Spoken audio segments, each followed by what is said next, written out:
Hello viewers, আসসালামু আলাইকুম। সবাই কেমন আছেন? আমি তো আলহামদুলিল্লাহ ভালো আছি। তো আজকেও আপনাদের জন্য একটি ভিডিও নিয়ে হাজির হলাম। অবশ্যই আমার ভিডিওর পাশাপাশি থাকবেন এবং সম্পূর্ণ ভিডিওটি দেখবেন। যদি ভিডিওটি ভালো লাগে অবশ্যই লাইক, কমেন্ট এবং শেয়ার করবেন এবং কমেন্টস করে আপনাদের মূল্যবান মতামত আমাকে অবশ্যই জানাবেন। তো ঠিক আছে, চলে যাই ভিডিওর মূল পর্বে। ফার্স্ট যেহেতু আমি মিম এবং মাল্টিব্লগ শারমিন এই দুইজনের বিষয়ে আজকের ভিডিওটি আমি তৈরি করছি। তো ফার্স্টে যে মিম ভিডিও দিয়েছে সেই মিমের ভিডিওর বিষয়ে একটু কথা বলি। এখানে সবচেয়ে বড় কথা হচ্ছে কি, এই মিমের ফার্স্ট বিয়ে যখন ভেঙে গেল বা মিম তার এক্স হাজব্যান্ড সানিকে ডিভোর্স দিল, তখন কিন্তু খুব যে একটা বিশাল একটা বিষয় নিয়ে ডিভোর্স হয়ে গেছে বা অনেক কিছু মানে মানে অনেক বড় ধরনের কিছু, মানে ওর হাজব্যান্ড ক্রাইম করেছে যার জন্য ডিভোর্স হয়ে গেছে, আসলে বিষয়টা কিন্তু এমন ছিল না। যেটুকুই ছিল হয়তো আমরা একটু যেহেতু এই লাইনে আছি বা আমরা ইউটিউব চ্যানেলে তাদের ভিডিও একটু দেখি, তো সেই পারপাসে দেখা যাচ্ছে যে একদম একটা সংসার ভেঙে 3 মাসের বাচ্চাকে নিয়ে স্বামীর কাছ থেকে বাপের বাড়ি হেঁটে হেঁটে চলে আসা, এবং বাপের বাড়িতে সে যায়নি, সে অন্য জায়গায় গিয়েছিল, পরে বাপের বাড়িতে গিয়েছে। তো সেই 3 মাসের দুধের বাচ্চাকে নিয়ে সে বের হয়ে গেছে, বের হয়ে সে ফুপির বাসায় গেছে তার, সেখানে সে বিভিন্ন জায়গায় আর কি বাসা ভাড়া নিয়েছিল, এই একার সংসার। তারপরে তার হাজব্যান্ড হয়তো তাকে মানানোর চেষ্টা করেছে, যেটুকু আমরা জানি।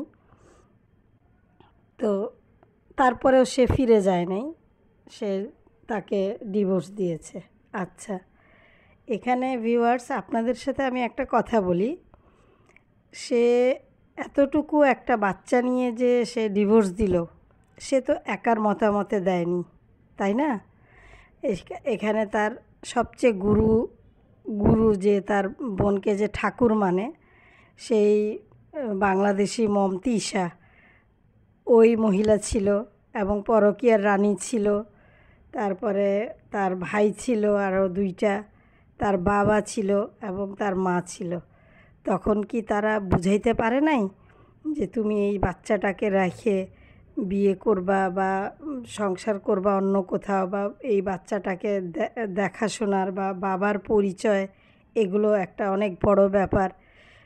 যাই হয়েছে মিটমাট করে তুমি আবার সংসারে ফিরে যাও, এটা তাদের ফ্যামিলির লোকদের দায়িত্ব ছিল। আর পার্সোনালি আমি একটা আমার নিজের পার্সোনাল মতামত আমি বলতে চাই, বর্তমান সমাজে একটা মেয়ের যখন ডিভোর্স হয়, সেই মেয়েটার অ্যাকচুয়ালি লাইফটার মোডটা সম্পূর্ণ ভিন্ন হয়ে যায়। ঠিক আছে, তার উপরে যদি বাচ্চা থাকে, কারণ বাচ্চা সহ কোনো দিন কোনো ছেলে কোনো মেয়েকে বিয়ে করতে চায় না, এটা প্রথম কথা, যেটা মানে মানুষ মানে মানতে বাধ্য। আর কারো লাইফে যদি এরকম ঘটে থাকে সে তো আরও ভালো করেই বুঝবে, তাই না? আচ্ছা, সে প্রথম থেকেই এমন একটা ভাব যে তার বাচ্চাকে সে একাই পালবে, বাচ্চার জন্য অনেক কিছু করবে, তার লাইফে অনেক কিছু করার আছে, বাগান বাড়ি জঙ্গল বাড়ি ঠিকঠাক করে বাগান বাড়ি বানাইলো, কী করলো না করলো। তো এখানে আমি একটা কথা মেকআপ ভুতুড়ি মিমকে বলতে চাই যে তুমি এই যে মেয়েটা নিয়ে যে এতগুলো দুঃসাহস দেখাইলা, বাবার বাড়ির তো তোমার ওইরকম এস্টাবলিশড কেউ নাই, ভাইরা যার যার মতো সংসারে আলাদা খায় আলাদা থাকে, মা বয়স হয়ে গেছে, বাবার বয়স হয়ে গেছে, এটা কোন সাহসে, মানে কে এতটুকু সাহস দিল? মানে এটা একটা ফ্যামিলি, একটা বিয়ে বলেন একটা ডিভোর্স বলেন, এটা ফ্যামিলি বসবে, ডিসিশন নিবে। বেশিরভাগ ক্ষেত্রে ফ্যামিলি মিলায় দেওয়ার চেষ্টা করে বা মেয়েকে বোঝানোর চেষ্টা করে বা ছেলে পক্ষ ছেলেকে বোঝানোর চেষ্টা করে যাতে একটা সংসার না ভাঙে এবং ওই সংসারে যদি একটা বাচ্চা থাকে, বাচ্চার লাইফটা সম্পূর্ণ একদম হেল হয়ে যায়। কারণ এই বাচ্চাটা সারা জীবন শুনবে যে তোমার বাবা এটা না ওটা, ওইটা তোমার বাবা ছিল, এরকম একটা ও তো আস্তে আস্তে বড় হচ্ছে। তো যাই হোক, মিমকে আমি একটা কথা বলতে চাই যে তার অনেক রাগ এবং সে অনেক কড়া কথা বলে না যখন বলে সেগুলা হচ্ছে বিষের মতো। এবং সে নিজের ফ্যামিলি, তার যে ওই যে পরকীয়ার রানী আর ওই যে তার বড় বোন যে হলো নষ্টের মূল গোড়া যে মহিলা, ওই মহিলা মানে ওই মহিলার কাছে এগুলো ডাল ভাত। এই ছাইড়ে দাও, ওরে ডিভোর্স দিয়ে দাও, ওর সাথে বিয়ে করে নাও, এগুলা হচ্ছে তার বিজনেস। সে এগুলো করে অভ্যস্ত। সমস্ত দোষ আমার দৃষ্টিতে তার মা আর বড় বোন তিশার কথা বলছি। যাই হোক, মিমের প্রচণ্ড রাগ এবং সে প্রচণ্ড কড়া কথা বলে অভ্যস্ত, মানুষকে খুব আন্ডার এস্টিমেট করে, নিজেকে অনেক কিছু ভাবে এবং তার নিজেকে অনেক কিছু ভাবার তো কোনো কারণ নাই। তার একটাই যোগ্যতা, সে ইউটিউব থেকে প্রচুর পরিমাণে ইনকাম করে, এটা। সে তো ঠিকমতো কথাই বলতে পারে না, না বাংলার অর্থ জানে না ইংলিশের কোনো অর্থ জানে। আচ্ছা, এটা গেল, তার ডিভোর্স হয়ে গেল, সে এদিক সেদিক ঘোরাঘুরি করে লাস্ট মুহূর্তে কোনো না কোনোভাবে বাবুর সাথে একটা তার কন্ট্যাক্ট হইলো বা কথা হইলো বা তাদের প্ল্যান হইলো, তারা বিয়ে করবে, একসাথে থাকবে, এই সেই। এখন বাবু যে বিয়ে করেছে, বাবু তো বিয়ে করে ভুল করেছে। কারণ বাবু যে খুব ভালো সেটা বলছি না, কিন্তু ভুল এই জন্যই করেছে যে সে তার নিজের চাচাতো বোন, তার সম্পর্কে কিন্তু সে সব কিছু জানে। সে জেনে শুনে কেন বিয়ে করার মত দিল? তার তো উচিত হয় নাই মিমের সাথে বিয়ে করা। হ্যাঁ, এখন যখন হয়ে গেছে এটা নিয়ে আর বলার কিছু নাই, কারণ হয়ে গেছে যেটা, সেটা নিয়ে তো আর বলার কিছু নাই, তাই না? তো বাবু যখন বাবুকে হিপনোটাইজ করে কোনো না কোনোভাবে সে বিয়ে করেছে। যাই হোক, তাদের মধ্যে একটা কোনো কিছু একটা আন্ডারস্ট্যান্ডিং আসছে যে হ্যাঁ আমরা বিয়ে করব, সংসার করব, এই সেই। আর সে যে তার ফ্যামিলির লোককে যে দোষারোপ করলো যে তার একটা ভিডিওতে যে কষ্ট কেউ বুঝে না, মুখে মধু, এই সেই, মানে তার শাশুড়িকেও কমপ্লেন, তার শাশুড়ির ব্যাপারেও তার কমপ্লেন, তার শ্বশুর ব্যাপারেও, শ্বশুর বাড়ির বিষয়েও তার অনেক কমপ্লেন। এখন তুমি তো ভাই একটা বাচ্চা নিয়ে বিয়ে করছো, একটা ছেলে তোমার বাচ্চাকে বাবার পরিচয় দিচ্ছে। আমি তো দেখি প্রত্যেকটা ভিডিওতে বাবু তার মেয়েকে কোলে নিচ্ছে, জুতা পরায় দিচ্ছে, বাইরে যাচ্ছে কোলে নিচ্ছে, এটা কিনে দিচ্ছে, ওটা কিনে দিচ্ছে, ওকে প্রচুর সময় দিচ্ছে। আমি তো বাবুকে ওইরকম কিছু দেখি নাই। মানে ভিডিওতে আমরা যতটুকু অল্প সময়ের মধ্যে যা দেখি, সে যে বাবা ডাকে, পাপা ডাকে, হ্যান ত্যান এগুলা যে ডাকে, সে যদি অনুমতি না দিত যে আমাকে সে বাবা ডাকবে না, তাহলে কি ডাকার সুযোগ ছিল? ছিল না। আচ্ছা, এটা গেল। তার ফ্যামিলিকে আমি একটু অ্যাড করি।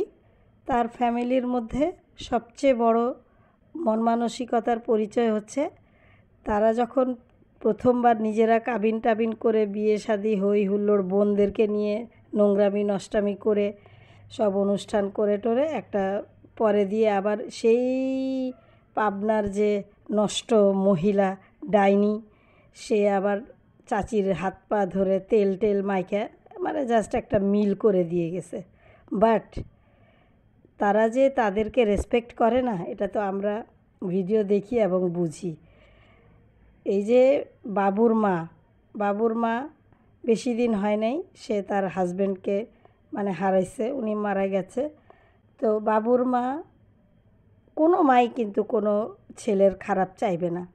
হ্যাঁ, ছেলে যদি কোথাও আগে বিয়ে করেও থাকে, সেটা তো তার সাথে তার অন্য রিলেশন শেষ হয়ে গেছে, বাট তার তো বাচ্চা সহ কোনো মা কোনো ছেলেকে বিয়েতে রাজি হয় না। আমরা এই পর্যন্ত দেখে আসছি। তো বাবু যদি বাচ্চা সহ বিয়ে করে থাকে, এটা বাবুর হচ্ছে অনেক বড় একটা মানে মানে বড় হৃদয়ের পরিচয় আর কি, বড় মনের পরিচয় আমি বলছি। তারপরে তার বাচ্চাকে সে সবসময় কোলে কোলে রাখে, বাহিরে গেলেও রাখে। তো এটা তো সহজে সব জায়গায় পাওয়া যায় না। দুনিয়ার আরও অনেক কিছু দেখার বাকি আছে মিমের। বাবু যদি ডিভোর্স দিয়ে দেয় কোনো না কোনো এক সময়, তখন মানে পরিস্থিতিটা কি দাঁড়াবে একবার আপনারা চিন্তা করে দেখেন। মানুষকে শাশুড়ি, ননদ, দেবর, ভাসুর যেই হোক, প্রত্যেককে যখন যেটা পারলাম সুযোগ বুঝে বলে দিলাম। টাকা দিয়ে তো সব কিছু হয় না। টাকা দিয়ে হয়? এই যে শাশুড়ির প্রতি এই যে নিরীহ মহিলাটা, ওনার কী দোষ? এখন নিজেরা বিয়ে করে নিজের টাকায় নিজেরা অনুষ্ঠান করে তুমি যা বলবা সেটাই হবে, এমন তো কোনো কথা নাই। আচ্ছা, যাই হোক, রেসপেক্ট, হাজব্যান্ডের প্রতি রেসপেক্ট। বেকার আজকে আছে, কালকে হয়তো নাও থাকতে পারে, এমনও তো না। সেও তো ইউটিউব থেকে ইনকাম করে, তাই না? তোমার পিছনে কি সে খরচ করে না? সে তোমার পিছনেই খরচ করে। তো তার বাপ তো নাই, মা, বোন, এদের পিছনে সে খরচ করে না। আচ্ছা, এটা গেল। মিমের অহংকার বা রাগ, এগুলো যদি মিম মাটি না করে, তাহলে বাবুও একদিন মিমকে ছেড়ে চলে যাবে, এতে বিন্দুমাত্র সন্দেহ নাই। আজকে আমার ভিডিওটা যদি কেউ দেখে থাকেন, সেভ করে রেখে দিয়েন ভবিষ্যতের জন্য। আচ্ছা, এখন আসি হলো মাল্টিব্লগ শারমিন। মানে সে যে ভিডিওটা আপলোড করেছে, সেটাতে সে স্পষ্ট সুযোগ পেয়ে গেছে একদম মিমকে বাঁশ দেওয়ার। সে ইচ্ছা মতো মিমকে বাঁশ দিয়ে দিছে এবং সে বুঝাই দিছে যে আমার মা রাজি ছিল না, আমিও রাজি ছিলাম না, আমার ফ্যামিলি রাজি ছিল না। তুমি আমার ভাইরে যেমনে পারছো বিয়ে শাদি করছো, অনুষ্ঠান করছো, তোমার কথাই হয়েছে, সব তোমার কথাই হয়েছে। আজকে তোমার টাকা আছে বলে টাকার গরমে তুমি যা ইচ্ছা তাই বলে দিবে একটা মানুষকে? 100% শারমিন ঠিক কথা বলেছে। কারণ তুমি এখন বিয়ে করছো, তুমি বাবুকে মারো, ধরো, কাটো, যা ইচ্ছা করো, তাদের কোনো মাথা ব্যথা নাই। ঠিক আছে, আমিও একমত। কারণ সে তো বাপ মা, ফ্যামিলি মেম্বার, তাদের কারো কথাই তো শোনে নাই। সে তো মিমকে বিয়েতে সে তো অন্য এক জগতে ছিল যখন তার বিয়ে হয়েছে। তো শারমিন এখানে কিছু কথা বলছে, সেটাও আবার একটু ছিল। কারণ বিয়ে যখন হয়েই গেছে, তো নিজেদের মধ্যে যখন কোনো সমস্যা ক্রিয়েট হয়ে গেছে, তো সেটা তো তারা পাশাপাশি বসে বা ডাইনি তিশাকে ফোন করে বলতো যে আমার মাকে এরকম রেসপেক্ট করা হয়নি, আমার হাজব্যান্ডকে এরকম কথা কেন বলা হয়েছে। এটা মানে এই ইউটিউব জগতে কেন? শারমিনের কি শিক্ষার অভাব? ইংরেজি তো অনেক বলতে পারে দেখি। হ্যাঁ, ইংরেজিতে তো খুব ভালো, IELTS করে আসছে সে। তো তুমি এত ভালো যখন, তুমি মিডিয়াতে কেন আসলা? তুমি ফোনে কথা বলতে তার বোনদের সাথে, তার ভাইদের সাথে, তার মার সাথে, সবার সাথে ফোনে কথা বলে এই বিষয়গুলো সমাধান করতে। এখন মিম যদি আবার কোনো ভিডিও করে বা কোনো অ্যান্সার করে, তখন তো সেটা তোমরা সহ্য করতে পারবা না, তাই না? ঠিক আছে, তোমাদের এই মাল্টিব্লগ শারমিন এই ফ্যামিলিটাকে আমি একটা দিক দিয়ে আমি একটু ভালো মনে করতাম। কেন? যাক, বাচ্চা সহ একটা ডিভোর্সি মেয়েকে বিয়ে করছে, এটা তারা মেনে নিছে, এটা অনেক বড় মনের একটা পরিচয়। কারণ এটা কেউ মানে না। মিম যদি বলে আমি অনেক কোটি কোটি টাকা কামাই করি, হ্যান ত্যান করে দিব, এইটা করে দিব, তারপরেও কোনো মা এটা মানে না। তারপরেও তো ওর মা মেনে নিচ্ছে সন্তানের মুখের দিকে তাকায়। আর এমন তো খুব বহু রূপ, মানে এতই রূপসী না যে একেবারে তার রূপ দেখে তার ছেলে পাগল হয়ে গেছে, তাও কিন্তু না। এখন শারমিন যে কথাগুলো বলছে সেটা শারমিন মিডিয়াতে না বলে শারমিন তার ভাই বোন ওই যে আরেকটা হ্যাঁ হ্যাঁ হ্যাঁ দেশি কুত্তা তাদেরকে সে কমপ্লেন দিত যে এরকম এরকম সে করলো কেন, আমরা তো এই বিয়েতে রাজি ছিলাম না, আমরা তো এই অনুষ্ঠানেও আমরা আগ্রহী না। তো আমরা এই বিয়েতে অ্যাটেন্ড করছি এটাই অনেক বেশি, কারণ এই সৎসাহসটা সে ফেস টু ফেস করা উচিত ছিল, মিডিয়ার জগতে আসা উচিত ছিল না। আর মিম যেহেতু অনেক বছর ধরে ভিডিও করে, তার মানে মনে করেন একটা মানুষকে কোন অ্যাঙ্গেলে কথা বললে তার ভিডিওতে সে মাছও ধরলাম পানিও ছুঁইলাম না, বিষয়টা এরকম। সে তো এই অ্যাঙ্গেলেই কথা বলছে, তাই না? স্পষ্টভাবে কথা সে নাম নিয়ে নিয়ে তো খুব একটা বলে নাই, কিন্তু শারমিন রীতিমতো একেবারে ঝগড়া করার প্রিপারেশন নিয়ে একদম ডিরেক্ট একদম তার ছিঁড়ালা ফাইরালা, এটা তো একটা অভদ্র ফ্যামিলির পরিচয়, তাই না? তার ভাই যেহেতু বিয়ে করেই ফেলছে এবং তার আপন বোন চাচাতো বোন আর কি, আপন চাচাতো বোন, তো এখানে এত কথা বলে তো লাভ নেই। আর এটা তো সত্য, মিম যদি তাকে সাপোর্ট না দিত তো শারমিনের উঠে দাঁড়ানোর একটু টাফ ছিল, কারণ সেও তো সম্পূর্ণ খরচ নিজের বিয়ে নিজেই পালন করছে।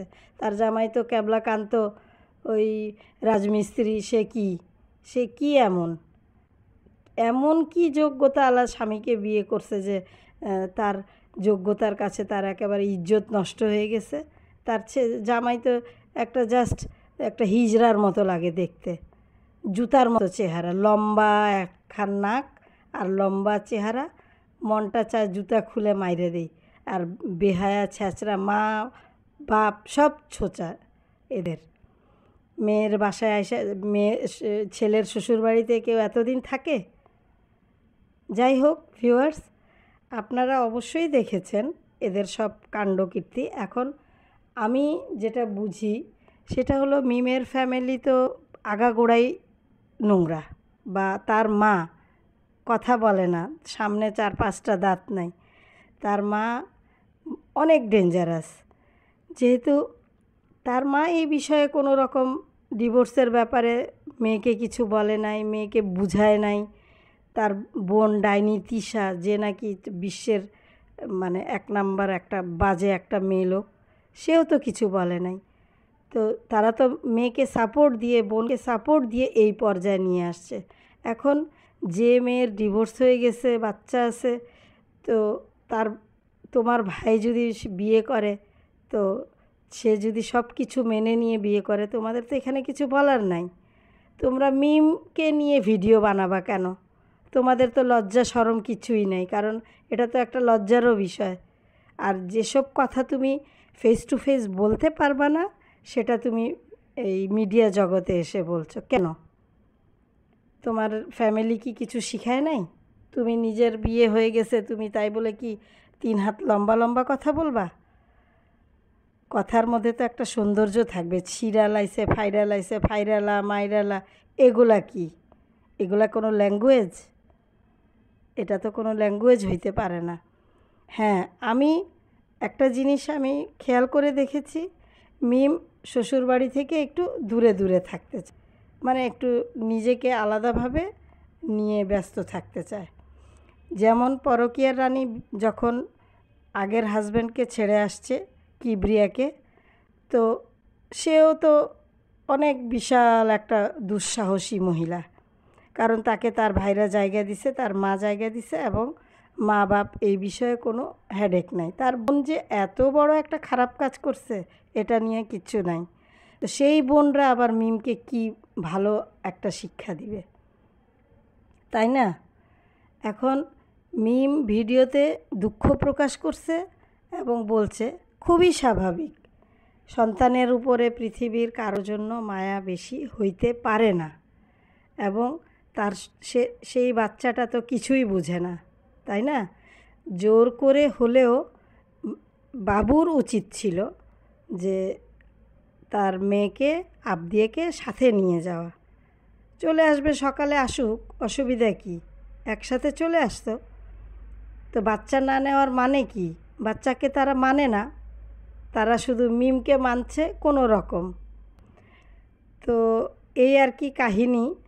তো সবচেয়ে বড় সমস্যা হচ্ছে মিমের পরিবারে। মিমের মায়ের উপরে একটা ফ্যামিলির অনেক কিছুই ডিপেন্ড করে।